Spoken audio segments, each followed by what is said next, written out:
Assalamualaikum warahmatullahi wabarakatuh. Perkenalkan, saya Andi Maria Ulfa. Saya adalah salah satu dosen di Universitas Cordova. Selamat datang saya ucapkan kepada mahasiswa dan mahasiswi baru Universitas Cordova tahun ajaran 2021-2022. Saya adalah salah satu dosen pengampu mata kuliah kimia dasar yang pada semester ini mengajar di program studi pendidikan biologi, agribisnis, dan pemanfaatan sumber daya perikanan. Nah, untuk kimia dasar sendiri, kita ada 16 kali pertemuan, di mana 14 kali pertemuannya adalah tatap muka, 1 kali pertemuan adalah UTS, dan 1 kali pertemuan lagi adalah UAS. Apa saja yang akan kita pelajari pada 16 pertemuan ini? Nanti kalian bisa download RPS-nya di link yang ada di deskripsi. Nah, untuk pertemuan pertama kali ini, saya akan memperkenalkan apa sih sebenarnya itu ilmu kimia. Untuk pertemuan pertama kali ini, saya akan memperkenalkan apa sih itu ilmu kimia. Untuk itu, silahkan dicek materinya. Terima kasih. Baiklah, kita mulai saja materi pada hari ini. Di pertemuan pertama, kita akan membahas tentang pengenalan ilmu kimia. Nah, jadi apa itu kimia? Nah, sebenarnya ini mahasiswa sudah mendapatkan materi ini di SMA, tapi hanya kita akan coba mengulang sedikit lebih mendalam mengenai apa itu kimia dan yang lainnya. Nah, jadi kalau masih ingat, kimia itu adalah ilmu yang mempelajari tentang susunan, struktur, sifat, dan perubahan materi. Nah, materi itu sendiri adalah segala sesuatu yang memiliki massa dan menempati ruang. Nah, jadi kalau sesuatu itu memiliki massa, kemudian dia bisa menempati ruang, maka itulah materi. Nah, contohnya itu ada meja, ada buku, ada kursi, ada udara, ada air, ada batu, dan lainnya. Nah, benda-benda ini adalah materi. Nah, karena mereka memiliki massa juga menempati ruang.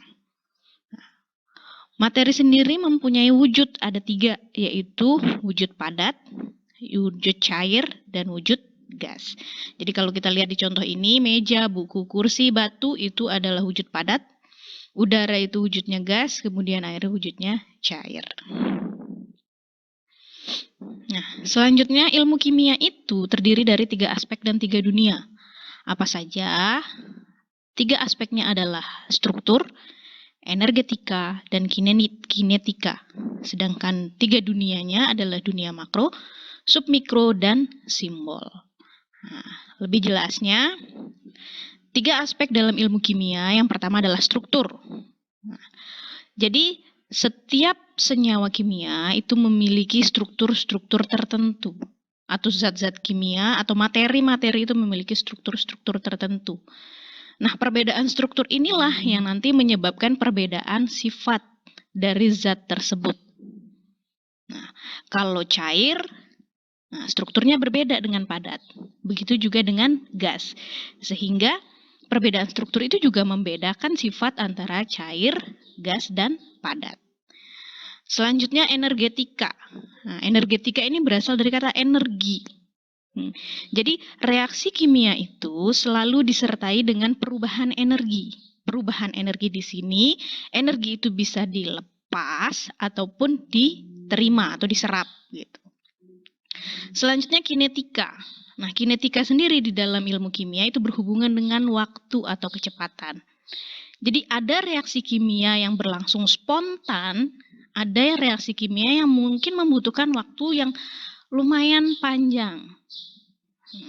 Seperti itu. Jadi tadi struktur ini itu juga mempengaruhi nanti kecepatan reaksi kimia yang terjadi. Nah, seberapa besar energinya, nah itu ketiga aspek ini saling berhubungan satu dan yang lainnya. Selanjutnya, 3 dunia. Nah, ada makro, submikro, dan simbol. Nah, di sini saya punya sebuah gambar. Nah, bisa dilihat sendiri, ini adalah gambar air. Nah, Air itu bisa kita lihat dengan kasat mata, sehingga air itu merupakan dunia makro dari zat kimia. Penampakannya seperti ini. Nah, bisa dilihat dengan kasat mata, itulah yang disebut dengan dunia makro. Kemudian dunia submikro, nah, kalau makro itu bisa dilihat dengan kasat mata, berarti submikro tidak dapat dilihat dengan kasat mata. Apa yang tidak bisa kita lihat dengan kasat mata dari air ini adalah bagaimana bentuk molekulnya. Nah, bentuk molekul air adalah seperti ini, terdiri dari 2 atom hidrogen dan 1 atom oksigen, bentuknya segitiga. Ini yang tidak bisa kita lihat dengan kasat mata. Butuh peralatan tertentu untuk melihat molekul-molekul air tersebut. Nah, selanjutnya air memiliki simbol. Tadi kan terdiri dari 2 atom hidrogen dan 1 atom oksigen, sehingga simbolnya adalah H2O. Jadi kalau kita melihat simbol H2O itu berarti air. Seperti itu. Selanjutnya, ketika kita sudah mengetahui apa itu kimia, bagaimana aspeknya, bagaimana dunianya, pertanyaan berikutnya adalah mengapa kita harus belajar kimia? Nah, di sini saya akan mencoba menjelaskan mengapa kita harus belajar kimia versi saya sendiri. Nah, mungkin nanti mahasiswa punya versi tambahan lainnya, tergantung bagaimana kita menyikapi pembelajaran ilmu kimia itu sendiri. Nah, jadi ada 3 alasan kenapa kita harus belajar kimia. Alasan yang pertama adalah kimia itu penting. Alasan yang kedua adalah kimia itu dekat dengan kehidupan sehari-hari. Dan alasan ketiga adalah mendekatkan kita pada Sang Pencipta. Kenapa saya bilang kimia itu penting? Nah, di sini mahasiswa bisa melihat. Ini adalah obat-obatan. Gambar obat-obatan. Nah, apa hubungannya obat ini dengan kimia? Jadi, peracikan, pembuatan obat-obatan itu bergantung pada ilmu kimia. Sehingga ada dikenal dengan ilmu kimia farmasi. Nah, jadi farmasi itu berkaitan dengan peracikan obat-obatan dan itu membutuhkan ilmu kimia. Apalagi di kondisi saat ini, di kondisi kita sedang dilanda wabah yang tidak terlihat, yaitu virus corona, sudah 2 tahun ini, di mana setiap negara berlomba-lomba untuk membuat vaksin. Nah, vaksin itu sendiri tidak lepas dari pengaruh ilmu kimia. Sekarang juga orang sedang berlomba-lomba menggunakan hand sanitizer, mencuci tangan, menggunakan sabun, antiseptik dan sebagainya. Itu semua tidak lepas dari pengaruh ilmu kimia. Selain di dunia farmasi atau obat-obatan, di sini juga ada gambar bahan bangunan. Nah, bahan bangunan sendiri itu juga merupakan zat-zat kimia. Dibuatnya melalui proses-proses kimiawi. Nah, salah satunya pipa PVC. Nah, jadi pipa PVC itu menggunakan ilmu kimia dalam proses pembuatannya. Seng, cat, tandon air, semen, batu bata, keramik. Nah, itu semua membutuhkan ilmu kimia dalam proses pembuatannya. Begitu juga ketika kita bicara tentang batuan. Nah, di batuan, ketika mempelajari batuan, di sini ada juga pengaruh dari ilmu kimia. Nah, batuan-batuan itu terdiri atas unsur-unsur apa? Nah, ketika dia unsurnya, misalnya unsur A dan B bercampur menjadi batu ini sifatnya seperti apa? Itu dipelajari dengan menggunakan ilmu kimia. Sehingga ada istilah ilmu geokimia, yaitu geografi dan kimia atau geologi dan kimia. Jadi mempelajari kimia dalam batuan. Nah, di sini juga ada contoh yang lain. Di sini di perikanan, di mana kita tahu ketika kita melakukan budidaya, kita harus mengetahui kualitas airnya, menjaga pH-nya, TDS-nya, oksigennya. Nah, itu semua menggunakan ilmu kimia. Nah, kalau di pertanian, pembuatan pestisida, pupuk, NPK, dan sebagainya, itu juga membutuhkan ilmu kimia. Bahkan ketika proses produksi pembuatan mesin pun, nah, logam mana yang bisa digunakan, logam mana yang anti korosi, bagaimana caranya supaya mesin itu bertahan lama. Nah, itu juga menggunakan prinsip ilmu kimia. Nah, lebih lengkapnya, ilmu kimia itu punya banyak hubungan dengan ilmu lainnya. Ini ada kedokteran, geologi, hukum, pertanian, metalurgi, peternakan, farmasi, biokimia, teknologi, biologi, industri fisika, dan yang lainnya. Inilah yang menyebabkan saya mengatakan bahwa kimia itu penting.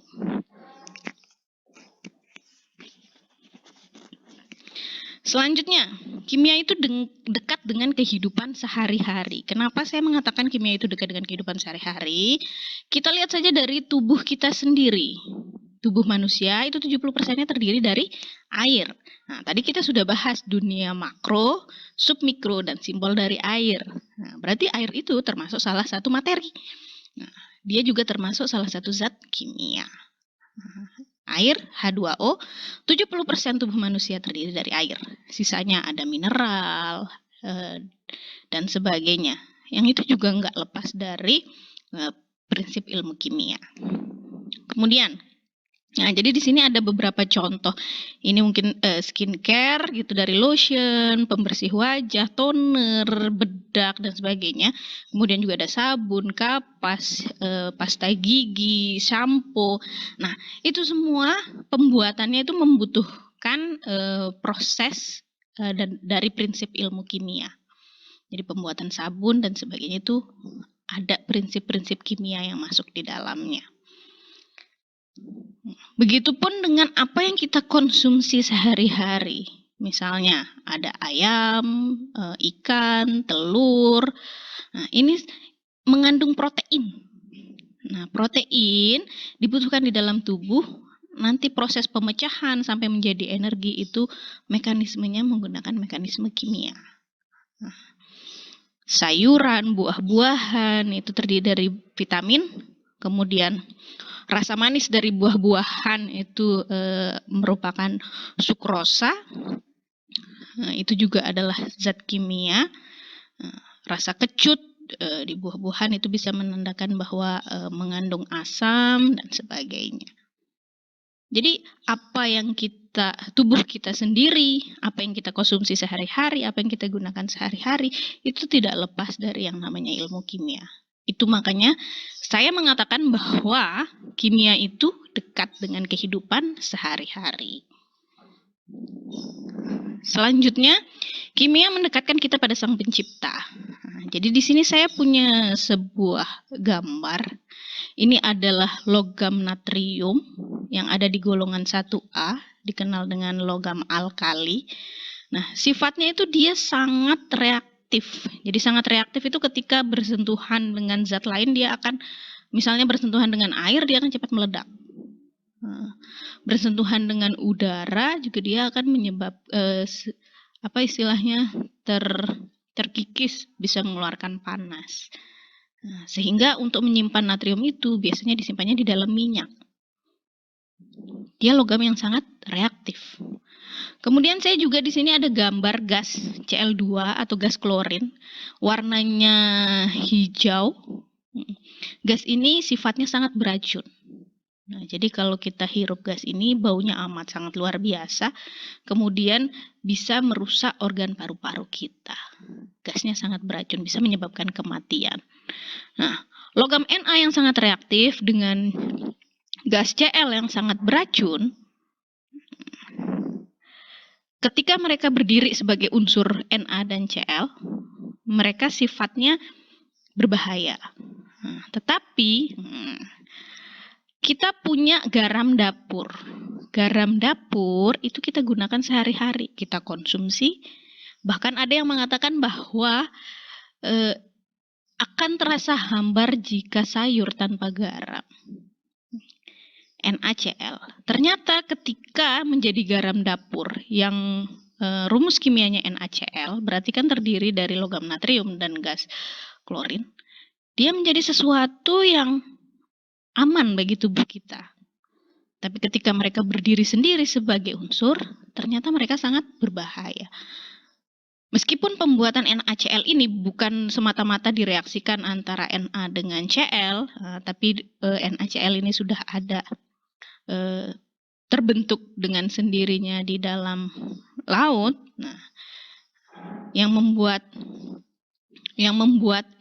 ini tuh ajaib adalah ketika dia menjadi NaCl, dia baik untuk kesehatan, baik untuk tubuh kita. Tapi ketika mereka berdiri sendiri sebagai unsur, mereka sangat berbahaya bagi tubuh maupun lingkungan. Nah, hal yang seperti ini yang membuat saya berpikir, ini tuh adalah sebuah kuasa Tuhan. Allah itu sangat luar biasa menciptakan unsur-unsur, menciptakan senyawa-senyawa yang ada di dunia. Yang mungkin jelas manusia nggak bisa bikinnya. Karena Na ini dia secara alami ada di alam. Begitu juga dengan garam dapur, itu secara alami sudah ada di alam. Selain itu, di sini saya memberi contoh udara. Jadi udara yang kita hirup sehari-hari itu bukan serta-merta hanya terdiri dari oksigen. Nah, bahkan ternyata yang banyak itu justru nitrogen. 78%-nya udara yang kita hirup sehari-hari itu terdiri dari nitrogen. Oksigennya 21%, argonnya 0,9%, karbon dioksidanya 0,03%, dan lainnya 0,07%. Ajaibnya, ketika kita menghirup udara ini masuk melalui hidung atau mulut kita. Nah, kalau melalui hidung, debu-debu atau partikel-partikel yang bentuknya padat akan akan ditahan oleh bulu hidung. Masuklah udara ke dalam paru-paru. Ternyata di paru-paru ada organ paru-paru yang namanya alveolus. Dia hanya bertugas mengikat oksigen. Karena tubuh kita hanya membutuhkan oksigen. Sehingga yang diikat hanya oksigen, yang lainnya nanti akan terbawa keluar lagi ketika kita menghembuskan nafas. Padahal proses kita menarik nafas dan menghembuskan nafas itu kan relatif cepat. Tetapi luar biasanya tubuh kita diciptakan oleh Allah. Oksigen itu diikat oleh alveolus, diikat oleh paru-paru kita, masuk ke dalam darah dan beredar di seluruh aliran darah kita. Itu kuasanya Allah Subhanahu wa Ta'ala. Manusia belum tentu bisa membuat seperti itu. Nah, ini yang terakhir, kenapa kimia itu bisa mendekatkan kita pada Sang Pencipta? Jadi kalau tadi hanya berbicara udara, kini sekarang kita berbicara tentang sistem metabolisme tubuh atau bagaimana makanan yang kita makan itu bisa menjadi energi dan akhirnya terbuang. Ada juga yang terbuang.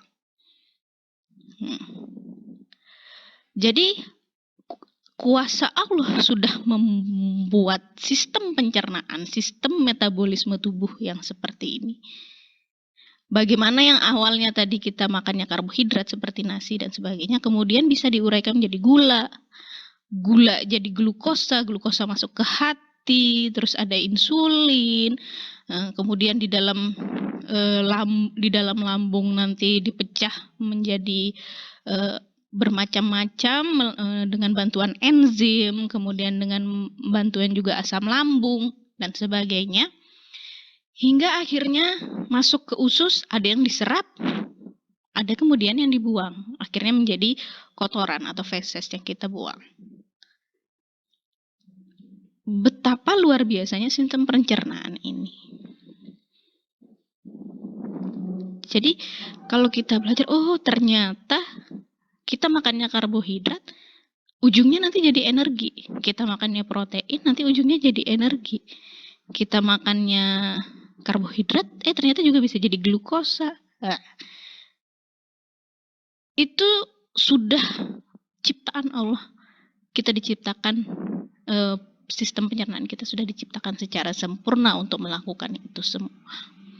Bayangkan kalau sistem pencernaan kita tidak terbentuk sempurna, ya ada kemungkinan yang zat-zat yang seharusnya tidak terserap maka akan terserap.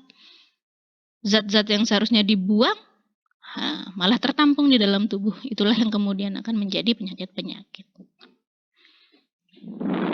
Oke. Nah,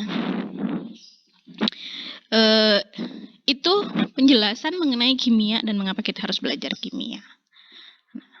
Sekarang kita masuk ke metode ilmiah. Kenapa perlu ada metode ilmiah di dalam kimia? Jadi apa yang ada saat ini seperti unsur-unsur yang ada di dalam tabel periodik unsur dari unsur logam, non-logam, cair, padat, gas, dan sebagainya yang sudah diklasifikasikan, terus bagaimana pembuatan senyawa-senyawa kimia dan sebagainya, itu semua dilakukan tidak serta-merta langsung jadi yang buatan manusia ya. Nah, tapi itu membutuhkan proses panjang, percobaan panjang yang dirangkaikan melalui proses metode ilmiah.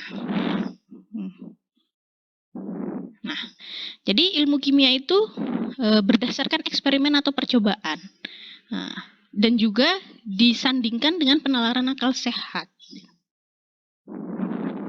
Ini yang kemudian eksperimen ini dilakukan secara sistematis dan logis. Logisnya dapat dari mana? Logisnya dapat dari penalaran akal sehat.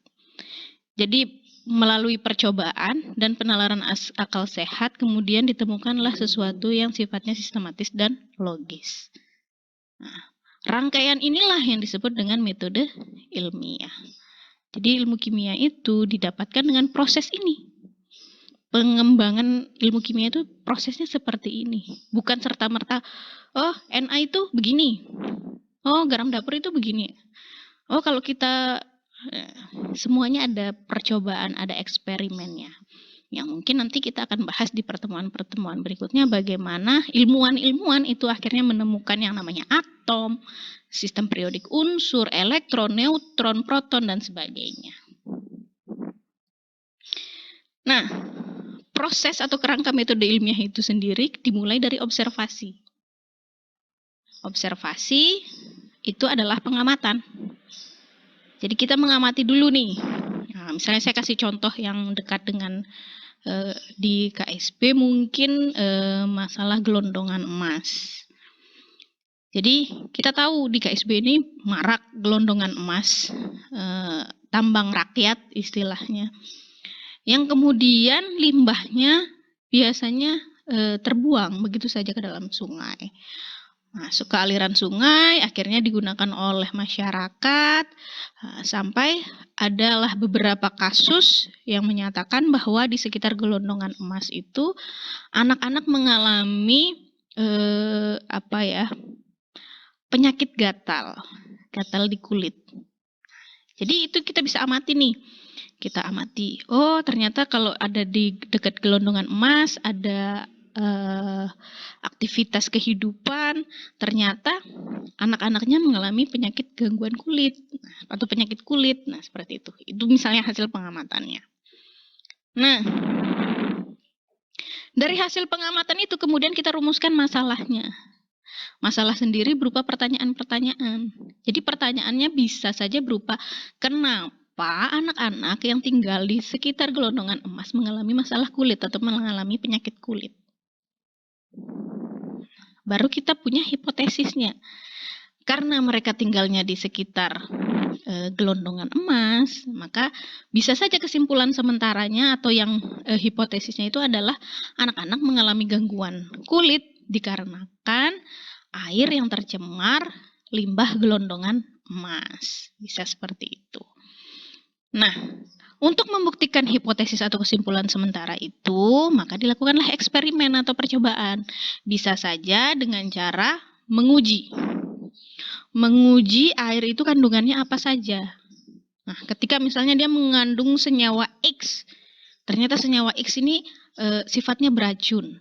Nah, terus kita cari tahu, oh ternyata senyawa X ini ketika kena kulit bisa bikin gatal. Oh ternyata senyawa X ini kalau diminum bisa begini. Jadi kita menjawab permasalahan tadi yang berupa pertanyaan-pertanyaan itu melalui eksperimen. Nah, hasil dari eksperimen adalah pengumpulan data. Nah, pengumpulan datanya tadi yaitu kandungannya airnya apa, apa, adakah senyawa berbahaya atau tidak, kalau ada senyawa berbahaya itu sebagaimana besar konsentrasinya, kemudian apa saja dampaknya. Nah, itu hasil dari eksperimennya. Kemudian kita olah dan analisis data, jadi ketika dia berlebihan di dalam air, apakah kondisinya dia berlebihan atau masih dalam rentang normal dan sebagainya. Nah, itu yang disebut dengan pengolahan dan menganalisis data, sehingga pada akhirnya kita bisa menarik kesimpulan.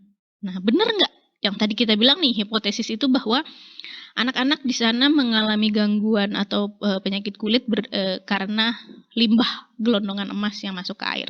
Nah, itu bisa dibuktikan di sini nanti. Benar nggak apa yang hipotesis kita bilang itu? Oh, jangan-jangan ternyata bukan karena limbah gelondongan emas, tapi memang gaya hidup yang tidak bersih dan sebagainya. Nah, itu bisa kita simpulkan dari hasil eksperimennya. Nah, jadi seperti itulah proses metode ilmiahnya. Nah, selanjutnya, di dalam kimia, seperti yang dibilang tadi, kimia itu berdasarkan eksperimen, percobaan, dan sebagainya. Jadi tidak bisa jauh dari yang namanya laboratorium. Nah, di laboratorium sendiri kita punya keamanan dan keselamatan kerja. Jadi kita nggak bisa bekerja sembarangan di laboratorium itu. Nah, yang pertama harus dipahami adalah ada beberapa simbol dalam kemasan zat kimia di laboratorium. Jadi ini ada eksplosif, berarti dia mudah meledak. Oxidizing, berarti dia mudah teroksidasi. Extremely flammable, berarti ini sangat-sangat mudah terbakar. Kemudian ada yang bersifat korosif, ada yang bersifat dangerous for the environment atau berbahaya untuk lingkungan. Terus ini berbahaya, ini mudah terbakar. Jadi kalau yang ini mudah terbakar, kalau ini sangat-sangat mudah terbakar. Toksik, beracun, ini very toxic, sangat-sangat beracun. Kemudian ada juga yang menyebabkan iritasi. Nah, ini yang harus dipahami ketika kita mulai bekerja dengan zat-zat yang ada di laboratorium. Jadi kalau ketemu yang eksplosif, berarti dia punya cara penanganan tersendiri. Yang mudah teroksidasi, dia juga punya cara penanganan tersendiri. Dangerous for environment, berarti dia tidak bisa kita lepaskan langsung ke lingkungan. Nggak bisa kita buang bahan-bahan kimia yang sudah kita gunakan percobaan langsung ke lingkungan. Harus ada proses pengendapan dan sebagainya.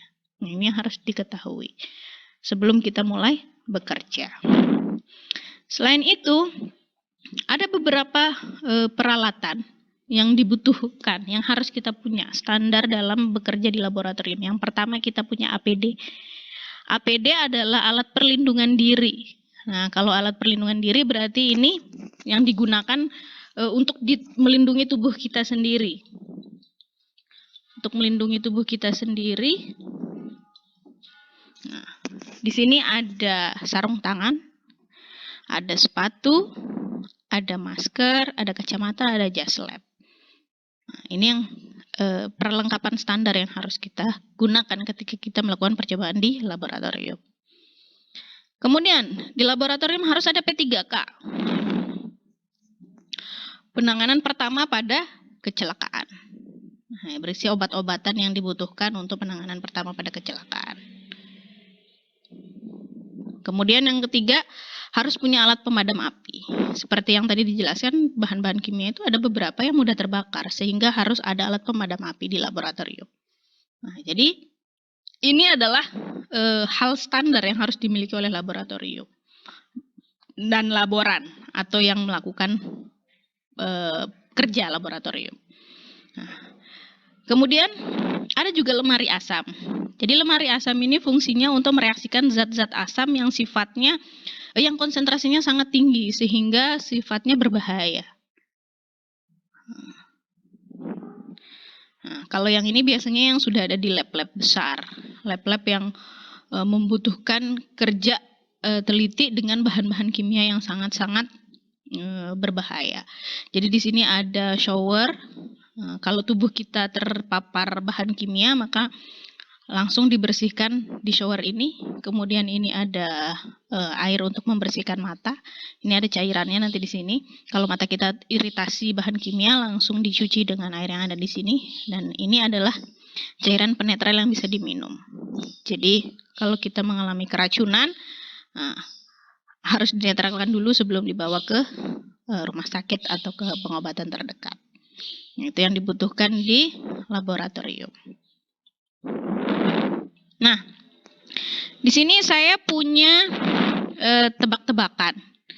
Nah, jadi karena kimia itu udah sangat dekat dengan kehidupan kita sehari-hari, jadi saya di sini ada beberapa bahan kimia yang ini namanya rumus kimianya ya, rumus kimianya. Kira-kira kita tebak.